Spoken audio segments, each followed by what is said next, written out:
Hi, this is Zoe Routh, your host of the Zoe Routh Leadership Podcast, where we explore all things people stuff in leadership, one of my absolute passions and obsessions. I am all about exploring what makes work better by making our relationships stronger. My guest today, well, be prepared to be as excited as I was to speak with him, to listen to this interview, He is amazing. Ever come across somebody who is so deeply immersed in a topic that you've been obsessing about? He's a bit of a guru around this, and he's done some deep thinking and some deep work around the topic of developmental leadership and some of the big topics that confront leaders today. His name is Dr. Alan Watkins. He is the CEO and founder of Complete, a consultancy specializing in developing enlightened leaders, which is a pretty bold claim, I have to say.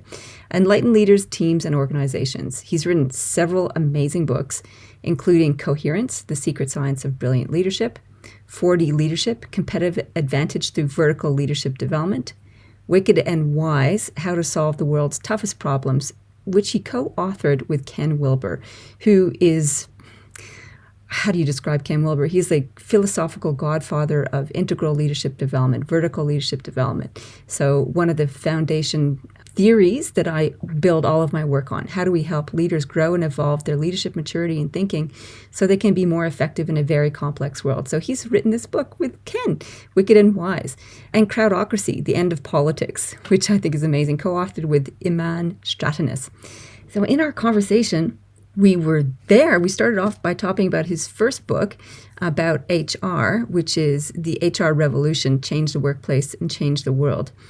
And we start there and we go all over the place in terms of looking at how we can change, how we make decisions, how we can accelerate learning and development with different people so that we can have more leaders making better decisions with these wicked type of problems.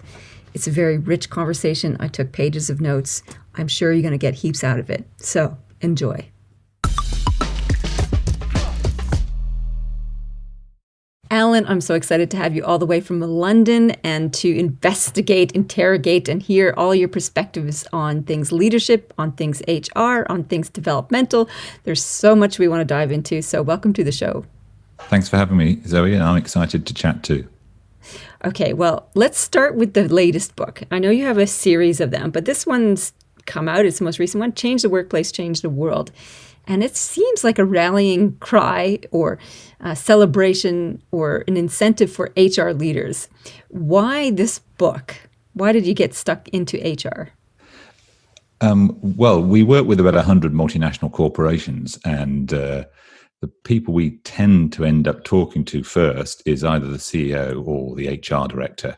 It was really to try and help HR directors understand what's going on. And the world's changing extremely fast, COVID being another accelerant on that change. So COVID has really just sort of collapsed the entire evolution, 10 years of progress into 3 months. And so many companies are now realizing, if they didn't before, that people are our most important asset isn't just a soundbite. It's really, really true. And people were sort of tossing that phrase around and have been for years. And now people are getting it to another level. And at the front sharp end of that transformation in the people agenda is usually the HR director. So Nick Dalton, my co-author, and I wanted to write a book saying, look, actually, some of them are really struggling because their own function is maybe still stuck in the 70s. So we wrote a book about really the past, present, and future of HR. So the book's actually called The HR Revolution. The subtitle is Change the Workplace, Change the World. But the way that the publishers did it is they put the subtitle front and center on the front pages of the cover of the book. So it's the HR Revolution, Change the Workplace, Change the World. So hopefully HR leaders can read that and know, the journey they've been on as a function. And we wrote it right up to 2050, what's going to be coming in the next, 20, 30 years. And some of the things we wrote about when it was published in February, we said, this won't happen until 2025. They're now happening. So there's been this time compression. What's an example of that? Flexi contracts, people now working from home and realizing, actually it works working from home. I want a different sort of contract. And some of the things, I was on with a call with a number of CHROs yesterday, sharing people. So companies now realizing that actually some of the capability they need for the future, and particularly in the digital landscape, doesn't exist inside their own company. So they're going to share employees with other companies. Wow. So there's going to be flexible contracts coming in, not just in terms of, can I work from home, all the time or some of the time, but also can I work for a competitor company while I'm still working for you and still have the benefits? And we wrote about that in the book that, this will probably not kick in until 2025. It's happening now. That's really remarkable that organizations would be willing to let their people do that. Is that because of the shortage of those specialists means that they've got a little bit more bargaining power so they can opt to do that? Or is there a benefit to allow your team member to go and work for the competitor? Well, obviously you'd have to manage what exactly they're doing for this competitor, but it's partly because, talent, the sort of talent that you need, talent management's got to be much, much more forensic than it's ever been before. And some of the stuff that companies need is in such short supply. And sometimes the stuff that you need from those talented people doesn't mean a 5-day-a-week job. You need people. So rather than have them as suppliers, one of the other changes that we talked about is the supplier relationship is going to change dramatically. It's going to be more of a partnering rather than a supplier relationship. So rather than get a suppliers in, force them through some procurement hoops and, beat the shit out of them on price and all of that kind of, you're going to partner with these people and they may actually work for you 2 days a week, but they may work for a competitor 2 days a week because you don't need them 5 days a week. So rather than sort of fill their time with nonsense, which will bore them, is you use them for the time that you need them. So it's possible to set up a sort of win-win relationship. It's a win for you. It's a win for your competitor. It's also a win for the person you're employing as one of these partners. So we'll see also organizations having what we call a semi-permeable membrane. So the old view of the world is companies, have a very hard boundary. We know who's on a full-time employment, FTE, who isn't. And it's a hard line between us and the outside world. That's going to change. It becomes much more fluid, much more semi-permeable with partners and people being shared. And is that what you mean by forensic, in that the technical requirements for an individual or the skills that an individual has sort of gets narrower and narrower, and that lets them be able to have scope to work for other organizations because that skill might be narrow, but it's only required for a couple of days. Is that what you mean by forensic, or have you got a different? That's part of it. I mean, we've built a bit of technology in Complete called network analysis, partly because we realized that the org chart that many companies use is really 1910 technology. And if you and I, Zoe, were talking on 1910 technology, we'd be putting, in UK terms, 10 pence pieces in a phone slot, waiting for the beeps to go and trying to speak to each other. So there's virtually no other aspect of organizational life, particularly today, where we're still relying on 1910 technology. So the org chart is dead. It's a very, very poor representation of what's going on. So we built some sort of network analysis where you look at how people are connected to each other. And what the evidence shows, and we've done quite a number of these across various multinationals, is that the organizational model for the future, the sort of operating model, is what we call a 3-layered networked organization. So you will have these very narrow forensic experts, people who are extremely competent, but in a very narrow field. And you don't need them 5 days a week, you need them a couple of days a week. So you'll have those types of people, and they'll either be at the customer interface or, in the factories or on the line. And then you'll have a sort of strategic brain, making all the directional decisions. And then at the core of the company, you'll have an integrating layer.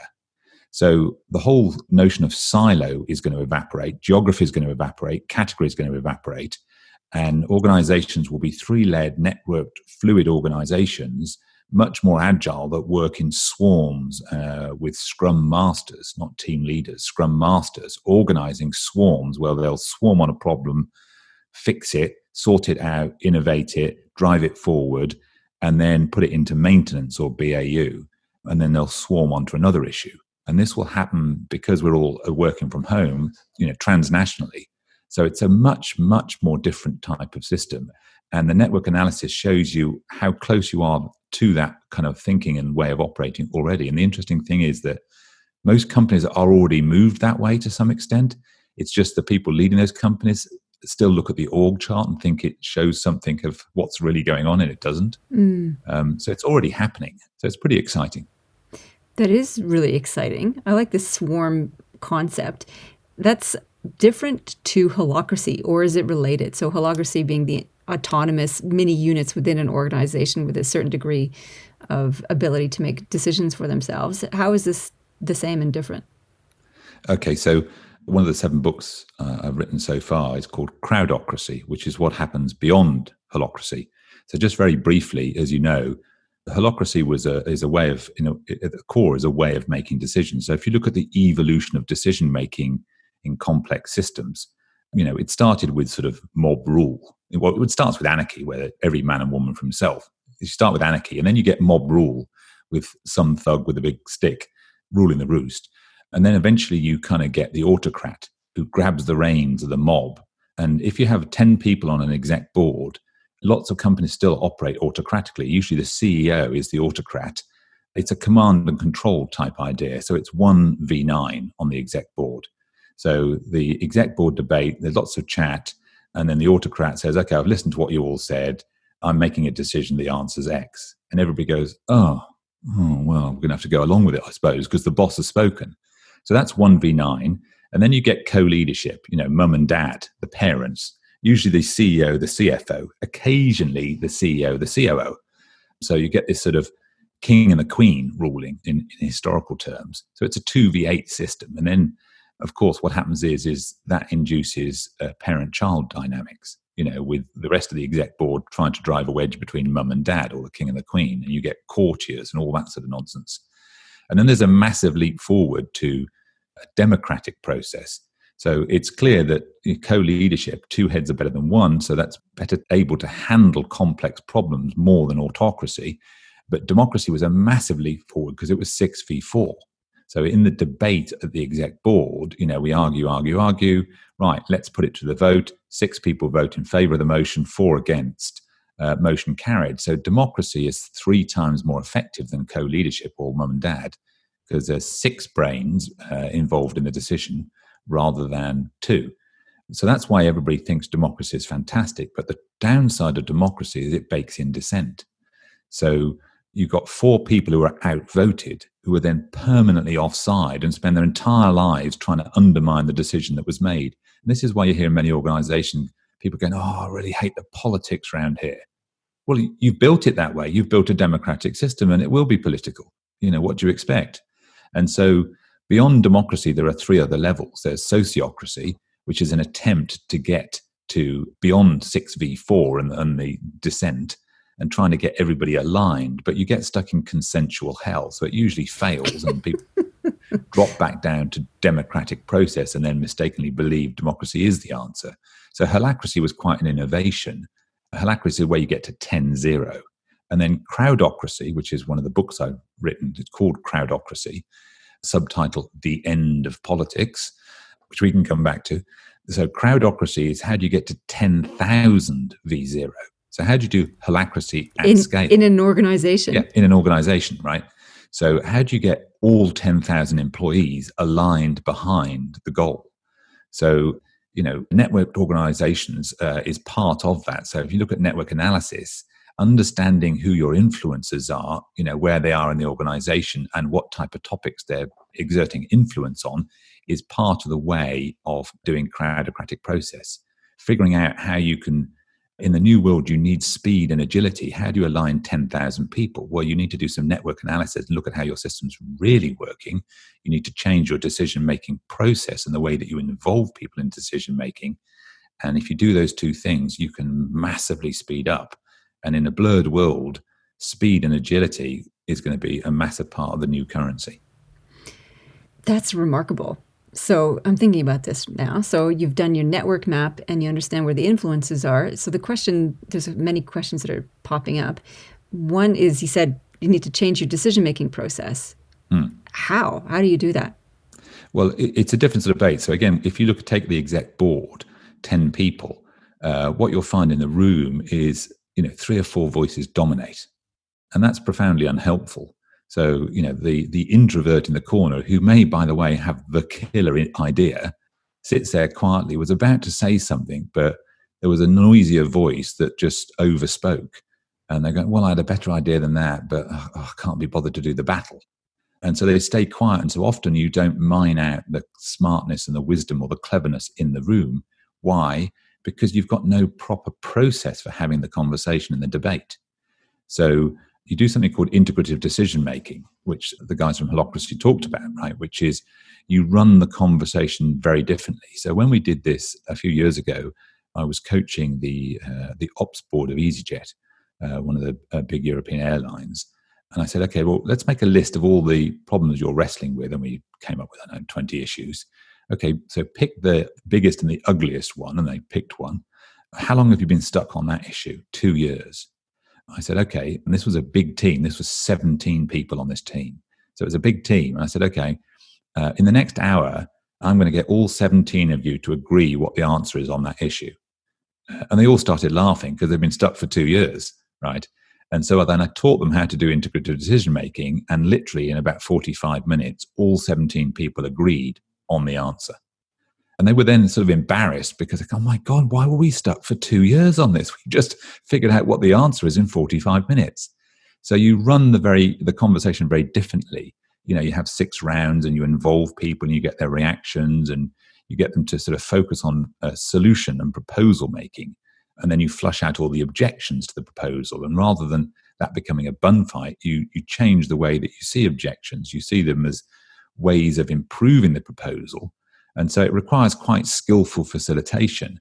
But as I said, in 45 minutes, 17 people who'd been in dispute for 2 years all agreed on a much better quality answer. And they all felt a sense of ownership of that answer because they were all involved. So it's a very different way of running the process. Oh my goodness. Yes, it is. So let me just, if we can just tease it out a little bit, the integrative decision-making process. You said there's 6 rounds, but everybody gets a chance to have a voice. So if you're starting it off, how do you start people off with this? Well, first of all, you'll have a bit of an exploration of, what is the issue? So somebody explain what's the problem we're trying to solve here? What's it about? Give the room a sense of what the problem is. So you have to chat about that enough so people kind of go, yeah, okay, that's really the issue. So you need to tease that apart a bit. So let's assume we've got pretty clear definition of what the issue is. So round 1 is you start with a proposal, and whoever is closest to the issue often will kick us off. And the good news about this is the proposal can be terrible. It doesn't have to be that good. It's just a starter for 10. So we really lower the bar is, well, I think we should do blah, blah, blah, blah, blah about this issue. You go, all right, well, I'll write that on the flip chart. Let's write that down. And so you start off with that proposal from somebody in the room. One of the things is that doesn't have to be the person whose problem it is. If Doug has made the proposal, Doug is just starting us off. This is not Doug's problem. This is the team's problem. So that's an important shift in mindset, right? Is it's collectively owned right from the start. So we don't all say, oh, Doug's got a problem, Doug's useless. No, this is the team's issue. So we start there, and once you've kind of got the issue out on the table, what we do then is get clarifying questions. Do people understand what is being suggested by Doug on behalf of the team as a way of moving forward? Do they get that? Yes or no? So what you've got to do is manage that closely so they don't put up counter proposals under the guise of a clarifying question. So you've got to watch out for people cheating the process here. So you've got to be pretty well trained in the process to make it work right. So once you've done all that and everybody gets the opportunity to ask a clarifying question, they may not have one, which is okay, but everybody gets the opportunity to ask. And then you'll go to, getting their reactions. And of course, this is what slows people down, is when you go to the reaction round, people often, say all sorts of things. Well, I didn't like it, da-da-da-da-da. And by the way, you have to say it with such a beautiful English accent because it comes across so much better. I didn't like it. Yeah, I didn't fabulous. like it. Yeah, that's it.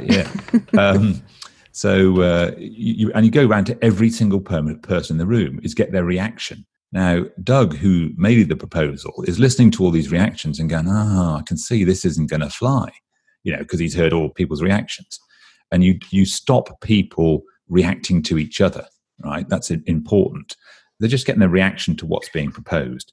And so once you've had the reactions, Doug then gets the opportunity to amend his proposal or not. So that's the sort of amend round 4. And he might leave it as it is because he doesn't know what the answer is himself. And then you get into, okay, well, if we see what's being proposed, is it worth giving a go? As the Australians say, give it a go, mate. Is it worth giving a go? Yes or no? And a lot of people go, yeah, but. Okay, so yes, but is no. It's yes or no. So yes, but that's a no. And what you then do is you flush out all the objections. Well, why won't it work? And then you list all the objections, and then you have a bit of a bun fight in the room as you get everybody to try and collectively problem solve. How could we improve the proposal that would remove that objection? And then people come up with ideas of so you gradually fold in all the objections to the proposal. And once you've done that and struck them all off, is you then go back to a workability round. Okay, now we've cleared all the objections. Let's go around the room again. Is it workable? Yes, yes, yes, no. Ooh, new objection. So you flush that out and you make another list of objections. And so you keep going round between round 5 and round 6 until nobody can come up with any objections, and the whole room has refined the proposal that suddenly it's working, and all the things that were worrying me about what we were planning to do have been integrated into the proposal, which is why I'm prepared to support it. So you don't need what you get in democratic process, which is sort of cabinet responsibility. Oh, well, I know you didn't really, but you're going to have to, you were outvoted, so you're going to have to toe the party line, and you're not allowed to let anybody else know that you didn't vote for it outside this room. And of course, the head of HR goes out and, that person's team said, how did it go? And well, the decision was X, Y, and Z, and they can see on their face that their boss didn't vote for it. So then you get passive aggression and resistance. So this integrative decision-making just dissolves all of that because everybody voted for it. This is beautiful. So you don't get that nonsense. Yeah. So I can understand why the big shift for teams going into this would be having to stick rigorously to the process because... Well, that's why you need good facilitation because left to their own devices, the team don't. But it's really interesting. I've taught this to loads and loads of companies now, and they start using it themselves spontaneously. And we do a train the trainer process. So we'll go into organizations and teach an organization how to do it for themselves. They don't need us there. But they quickly pick it up. And what's interesting is over time, a team self-manages it. So they go, oh, no, hang on a minute. We're in the reaction round. We haven't come to da-da-da-da. So they self-manage over time. But in the early stages of teaching them how to do this properly, you need pretty robust facilitation because most teams in their ability to have conversations with each other are so ill-disciplined.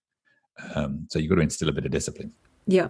I find that with a lot of different creative thinking processes as well. You really do have to religiously stick to the protocol and the systems to get the result that you want because everybody sort of jumps to the end. I love that that people start to adopt it as they see the proof of the pudding is in the eating, as they say. That's fabulous. And so that is all outlined in which of your books? Well, that's in 4D leadership. 4D leadership. Okay. Yeah. So as I say, I've written books on leadership and then also books on how to solve the world's toughest problems. So crowd-ocracy was one of the ones on how to solve the world's toughest problems. I love how you just say that so easily.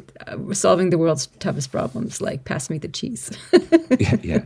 Well, the first one I did with Ken Wilber was called Wicked and Wise. So the solving the world's toughest problems is the Wicked and Wise series. I've done 3 so far. So the first one was with Ken, and that really came about because actually I was sat on the couch at home watching the news one morning and seeing a story about the failing health system. As you know, I was a physician for 12 years and I used to work in the health system, and I thought, oh my goodness, I've actually heard this identical story almost on a monthly basis for the last 20 years. It's the same story. It was really interesting. I thought, wow, I got really curious about that. I thought, well, we keep hearing this narrative about how the world's changing so fast. And then there's things like this that never change, endemically intractable, complicated problems that never seem to get any better. So I got curious about that. And it turns out there's a technical term for those types of problems. They're called wicked issues. Not wicked in the sense of evil, but wicked in the sense of super complicated. So politics is one of them. Climate change, obviously, poverty, affordable healthcare, education. I mean, there's a long list of man-made problems that beset the world. Criminal justice, it's like an oxymoron, right? And so there's all these issues. So Ken and I ended up writing a book called Wicked and Wise, which is what makes a wicked issue, and what would be a wise way forward with any of these issues. And so we created a template that if you applied to any of those issues, you'd start to break through. So that was the wise bit. So that was what the first one in the series was called Wicked and Wise. And then the second one was called crowd-ocracy, talking about, I suppose this integrative decision-making is probably best detailed in crowd-ocracy as applied to the political system as the example. But it can be applied anywhere. I mean, we've been teaching it in businesses for ages. So crowd-ocracy. Then I wrote one about the future of the food industry called Our Food, Our Future, mainly because food will get us before AI gets us. A lot of people are very interested in AI and, when the machines take over, but we'll have a food crisis way before we have an AI crisis. Food crisis in which way? Supply, quality? All of it, because if you look at, there's currently 7.5 billion people on the planet. By 2050, 9.5 billion. And there isn't enough farmable land to feed 9.5 billion people. And we've got climate change happening. So it's going to be climate change-driven crop failure. And we're already seeing that. I mean, down there in Australia, you've had your own issues with climate change and the fires that raged through December and January, February, right? And it still doesn't necessarily get people to change what they're doing in relation to fossil fuel. So it's remarkable how close to the disaster do we have to be before people wake up and actually start to take radical transformative action. And so part of the problem is they don't really understand the nature of the issue they're facing. Why not? Because it's a wicked issue. That's why we wrote the first book, right? Saying, look, it's not the fact that the planet is heating up. The real problem with climate change is not enough people understand the issue. And I don't mean the issue of climate, the issue of what has to happen in order to affect change. So there has to not just be some great tech, some carbon capture and storage tech. There has to be a change in the mindset of human beings. Enough people basically have to care about the issue to invest in the tech. Governments have to care enough. I just want to check something. Is that the same for all wicked problems? Is that the lever that needs to be pulled is a mindset or values piece or not? Is that a truth or is just that example that you gave me? No, so we go in the first book, the Wicked and Wise book, we go into the sort of 6 dimensions. What makes a wicked problem a wicked problem? And the first thing is it's multidimensional, which means there's an I, we, it dimension. There is something about human belief and human values. Like if you don't change that, then people's motivation to do something about the issue never changes. And that's why, you don't see an improvement because people aren't motivated to change it. So we've seen recently in the sort of Black Lives Matter movement and how that sort of washed across the world with protests and take the knee and all of that stuff, right? Now, there's a very small parochial example here in the UK, in Oxford, one of our big university cities, where there's been a statue of a guy called Cecil Rhodes. And Cecil Rhodes was the guy who originally gave his name to Rhodesia and now Zimbabwe, was a sort of colonialist. And, depending on your perspective, some would see him as an imperialist, racist and all of that. So there's been a campaign amongst the Oxford students, undergraduates, for about 10 or 15 years to take down the statue of Cecil Rhodes. But it wasn't until this last week when, the sort of Black Lives Matter agenda sort of washed across the planet, where what was called town met gown, which is a lovely phrase, where the people of the town Love it. Got together with the people who wear a gown, i.e. the undergraduates, and the town and gown met, in a mass protest. And for the first time, it looks like they will actually take Cecil Rhodes. The undergraduates on their own could get nowhere with the university. The university would just kept fobbing them off.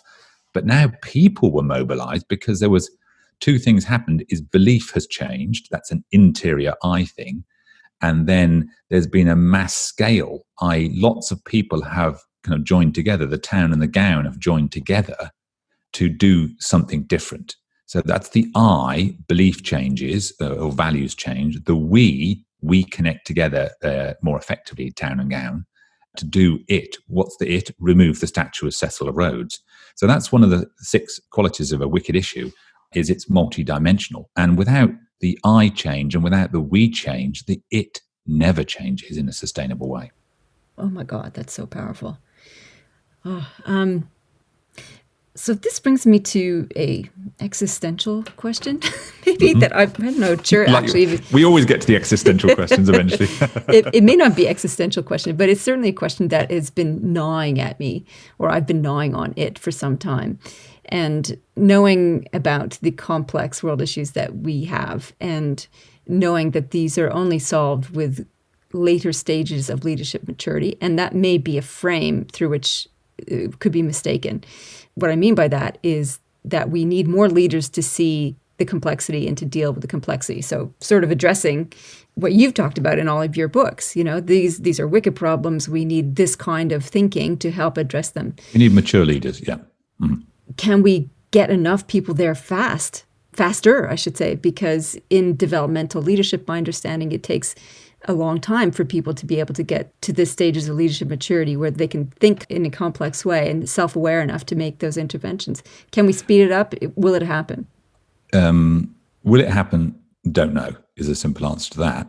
But can we speed it up? Absolutely we can. Accelerated development, like vertical development, as we talk about in the trade. And this is really crucial. So the metaphor we use for vertical development, I mean, there's lots of different metaphors, is a proxy would be age, right? So the problem is a lot of the leaders you're seeing may be 40, 50, 60 on the outside, but on the inside, they're still 14.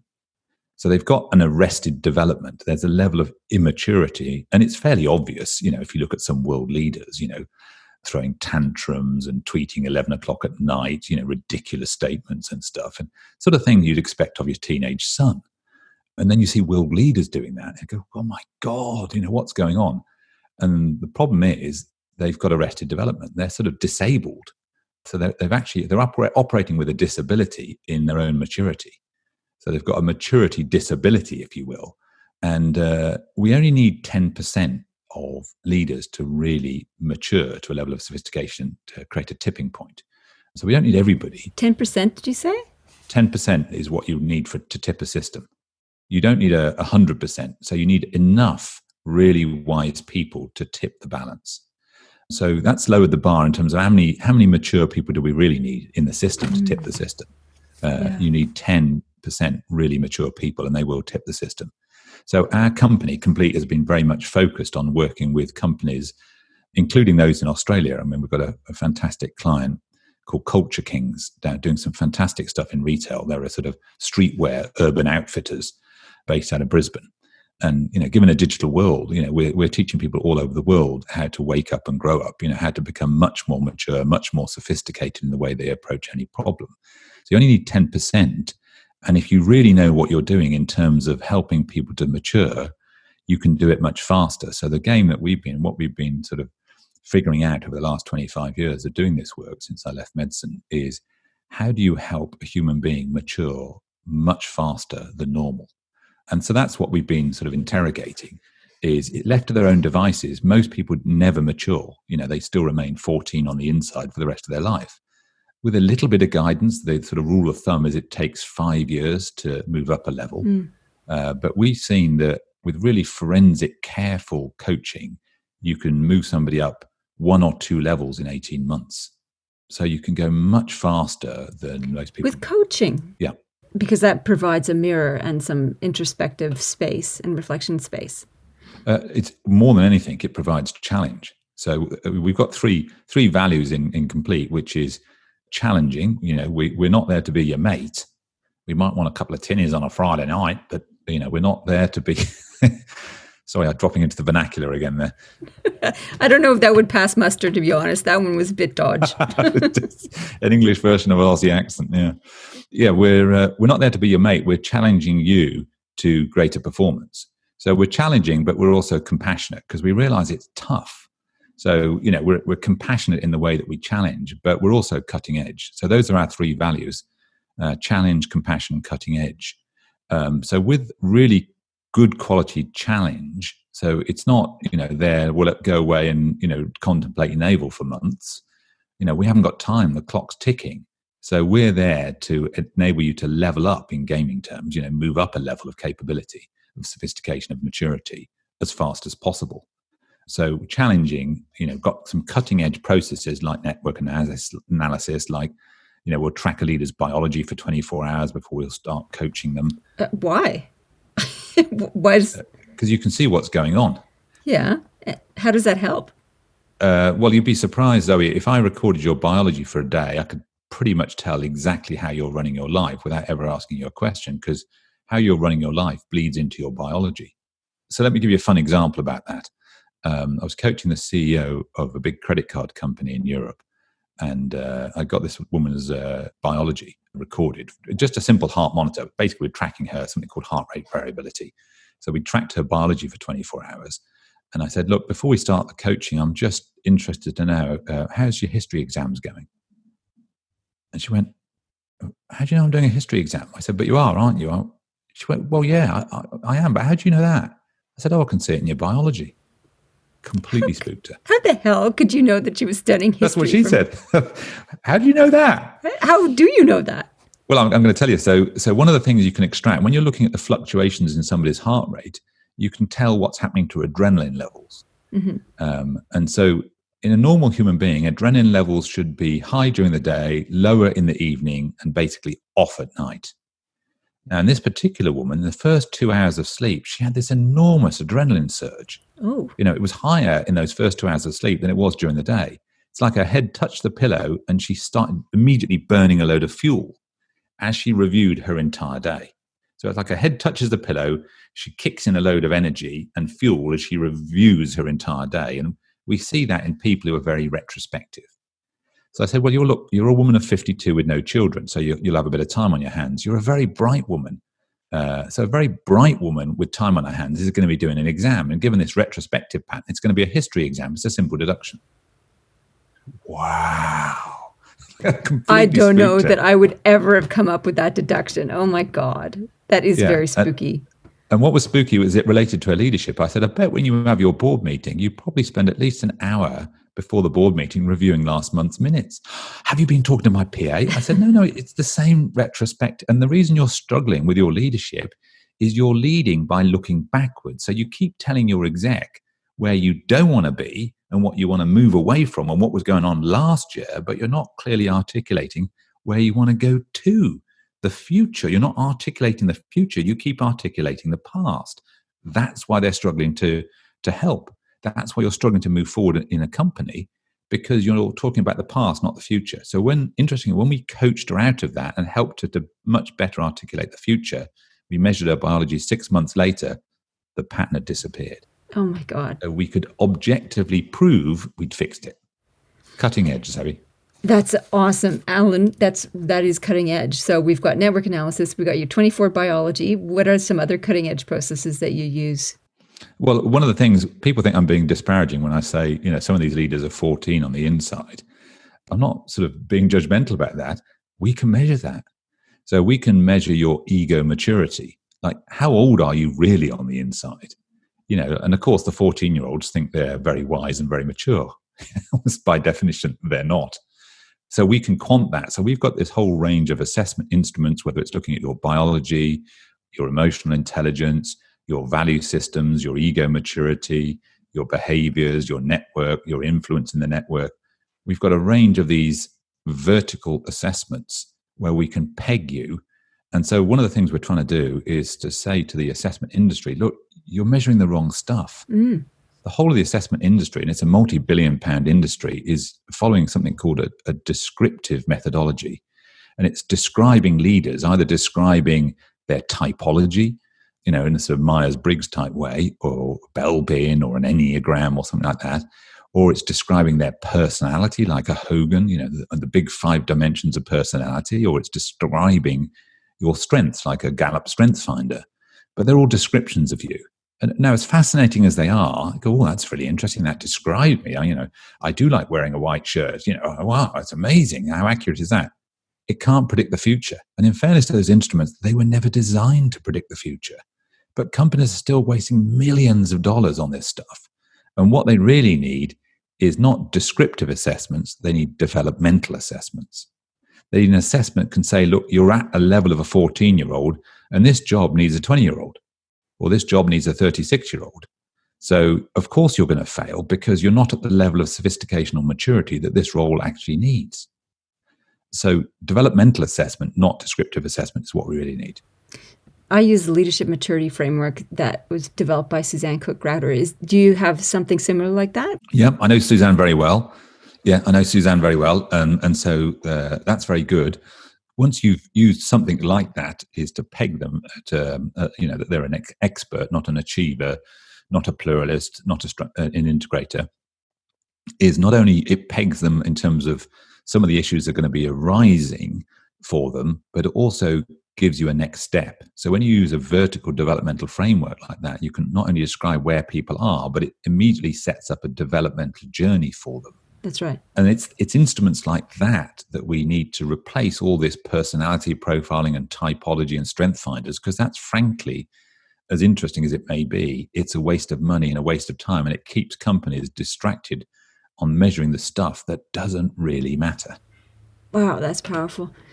So you have your own leadership maturity type of assessment? Yes, we do. We've got a suite of these assessments. Again, being cutting edge is, and the reason we built them is we went out to the market to try and find some company that could do this for us. And what we found in the market just wasn't forensically precise enough. And it goes back to my days as a doctor. If you're trying to figure out what's going on, it's no good sort of taking a Polaroid photo. You need a CAT scan. The Polaroid photo is not going to cut it. You need a CAT scan. So we built all these sort of metaphoric CAT scans to give us really forensic definition on what's really going on with this individual, this leadership team, this organization. And so, you can therefore, once you've got a really precise diagnosis, you can intervene and transform the individual team or organization much, much faster because you've got forensic precision in your diagnostic. That's bloody brilliant. Alan, we have gone over so much wonderful territory and haven't really scratched the surface. So there's so much more I'd love to discuss with you. We're going to have to wrap it up. And I'm trying to think of a wrapping up question apart from you have all these fabulous books, and we'll post links to them all for the listeners in the show notes so people can click on those and get the ones, or all of them, like I'm going to go and get, to help boost their leadership maturity and thinking. What's your key message to readers and listeners about what they need to do next? Well, first of all, be really curious. You can completely and utterly transform your own life, the lives of those around you, your team, your organization. It is possible. That's part of the reason I'm writing these books, is to share with people what is truly possible. We're not helpless in the face of some of these wicked problems. We really aren't. There is a lot you can do, and a lot you can do really quickly to transform your own life and the life of the people around you and the life of your organization. So be hugely curious. And if you want to reach out to us personally, we're incredibly responsive. As I say, we work all markets, all sectors, all over the world. So we're more than happy to respond to anybody. What's the best contact for you guys? Where can they find you? You can just email me, Alan, ALAN, at complete-coherence.com, or just look me up on the internet. You can find me, just Google Dr. Alan Watkins and you'll find me. You'll find some of the TED Talks I've done, or you should find our website, complete-coherent.com. Well, I, for one, am absolutely delighted that I've found you and had this conversation. It's given me hope, because I'm seriously, that question that I was wrestling with has been bothering me. How can we affect change? The world needs something different. And if it's only 10% that we're aiming for in our companies or organizations and globally, then hell yeah. We've got a chance. We've got a chance. Alan, thank you so much. It's been an absolute joy to have you on the podcast today. Okay. Nice talking to you, Zoe. I got so much out of that interview. It was such a pleasure to meet Dr. Alan Watkins and to explore his thinking about so many different topics that I'm also obsessed with, which is about leadership development into and for complexity in this crazy world that we currently find ourselves living in. I think probably the biggest takeaway is that decision-making process where we can get more contribution, collaboration, and avoid the traps of democratic approach or dictatorial approach or whatever other approaches which aren't crowd-ocracy type of approaches. So I think that is one of the key takeaways about how to do that systematically and thoroughly so that you can get agreement and work an issue until you have the best solution possible. I think that was amazing. The other thing I think is amazing are his TED Talks and his books, and I will put links of all of that in the show notes. His material is well worth pursuing.